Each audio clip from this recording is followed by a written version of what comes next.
প্রমাণ সহ আমরা দিলে তারা সেটার ক্ষতিপূরণ দিতে বাধ্য থাকে। প্রেস বিজ্ঞপ্তি দিয়ে তারা আনুষ্ঠানিকভাবে শিল্পী সমিতির পক্ষ থেকে আমাদের সবার কাছে ক্ষমা চাইবে। লাস্ট আমরা আরেকটা যেটা যুক্ত করলাম, যাদের বিরুদ্ধে প্রমাণ পাওয়া যাবে, যেহেতু তদন্ত কমিটি গঠন করা হচ্ছে, যাদের বিরুদ্ধে প্রমাণ পাওয়া যাবে তাদের বিরুদ্ধে গণমাধ্যমের বিভিন্ন প্রতিষ্ঠান থেকে মামলা হবে। শিল্পী সমিতি এটাতে সমর্থন দিবে, তারা কোনো ভেটো দিতে পারবে। আর যদি কারোর বিরুদ্ধে প্রমাণ না দিতে পারি তাহলে তো নাই। বাট যদি কারোর বিরুদ্ধে প্রমাণ দেওয়া যায়, আমরা ফুটেজ দিতে পারি যে এরা মারামারি করছে এবং আমাদের ভাই বোনদের আহত করছে, তার বিরুদ্ধে বিভিন্ন প্রতিষ্ঠান মামলা করবে, তারা এটার সাথে একমত থাকবে অথবা নীরব থাকবে, তারা কোনো ভূমিকা দিতে পারবে। যে মাইটা আমরা খাইছি ওই মাইটার এখন মায়ের বিরুদ্ধে তো মাইক তো আর করা যাবে না, গণমাধ্যম মানতে পারে না, আমরা সাংবাদিকরা মানতে পারে না। ওনারাও আমরা যখন এই দাবিগুলো নিয়ে গেছি, ওনারাও ওনাদের অনেক কথা বলছেন যে তারা নাকি তাদেরও নাকি অনেকে আহত হয়েছে। তো সেটা হলে তারা সেটারও প্রমাণ দিবে তদন্ত কমিটিতে। আহতদের মধ্যে এখন পর্যন্ত প্রায় 22-25 জনের মতো নাম পাওয়া গেছে। আর অজ্ঞাতনামা দিয়ে দিচ্ছি 10 জন, হয়তো আমরা শুনতে পারি নাই, আপনাদের মনে নাই। পরে যদি আরো আসে এরকম করে আমরা চুপ করে নিই, সেটা আপনারা চুপ করে দিয়ে এই নামগুলো আমরা পরে নাম্বার সহ জমা দেবো। এটা হচ্ছে একটা ড্রাফট নিলাম। আর একটা তদন্ত কমিটি গঠন করা হবে, যেহেতু দিয়ে প্রায় একজন প্রশাসনের লোক ছিলেন, এখন শিল্পী সমিতির সহসভাপতি আমাদের মহামান্য রাষ্ট্রপতির ছিল আশাদ উদ্দিন সাহেব, উনিও এই ঘটনার জন্য এখানে আসছেন হস্তক্ষেপ করার জন্য। এটা আমাদের ভালো লাগছে, উনি বলছেন যে যেহেতু উনি প্রশাসনের লোক ছিলেন, ওনাকে সভাপতি করে বা প্রদান করে একটা কমিটি গঠন করা হবে 6 থেকে 7 সদস্য বিশিষ্ট। এখানে আমাদের প্রতিনিধি থাকবেন 4 জন।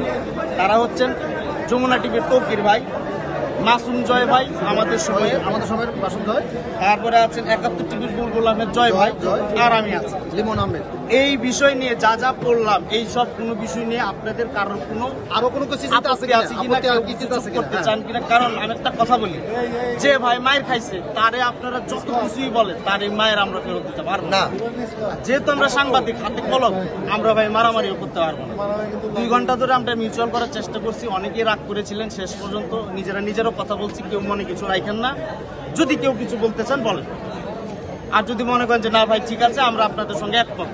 আর একটা কথা বলি, যারা ভাবছেন যে ইউটিউবার এটা সেটা আগ করা হবে, এটা কখনোই হবে না। এটা যদি হয় তদন্ত কমিটি থেকে আমি লিমন আহমেদ সরে যাব, আমি আপনাদের এই নিশ্চয়তা দিলাম।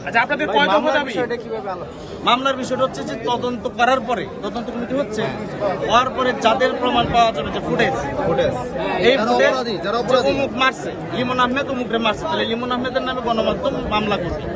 এটা চাইলে সব গণমাধ্যম করতে পারে। কমিটি মামলা করবে না?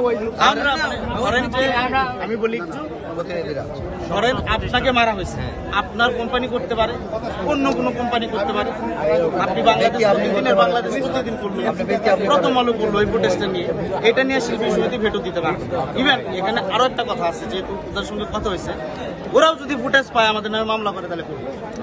আচ্ছা, এখানে কয় দফা দাবি এটা একটু বলেন। এটা 5 দফা দাবি। দাবিগুলো আবার একটু বলেন, আবার একটু বলে দেন। দাবিগুলো একটু আবার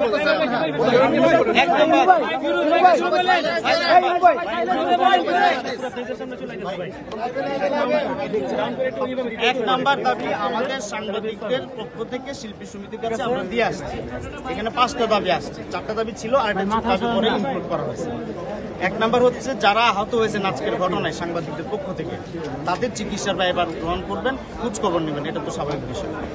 তারপর এখানে নাম আসছে বেশ কয়েকজনের, তাদের মধ্যে হচ্ছেন শিবাসানু ভাই, জয় চৌধুরী ভাই, আলেকজান্ডার ভাই, ওনাদের নাম একদম সরাসরি আসছে। তো এইখান থেকে সবার যে দাবিটা ছিল, শিবাসানু যেহেতু কমিটির সদস্য না, তাকে আজীবন সদস্যপদ তার স্থগিত করতে হবে।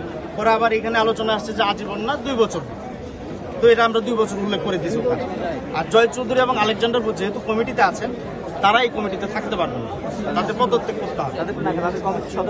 হ্যাঁ, তাদের কমিটির সদস্যপদ বাতিল করতে হবে। যদি তারা থাকেন ইন্ডিভিজুয়ালি, এই 2 জনের নিউজ আমরা সবসময়ের জন্য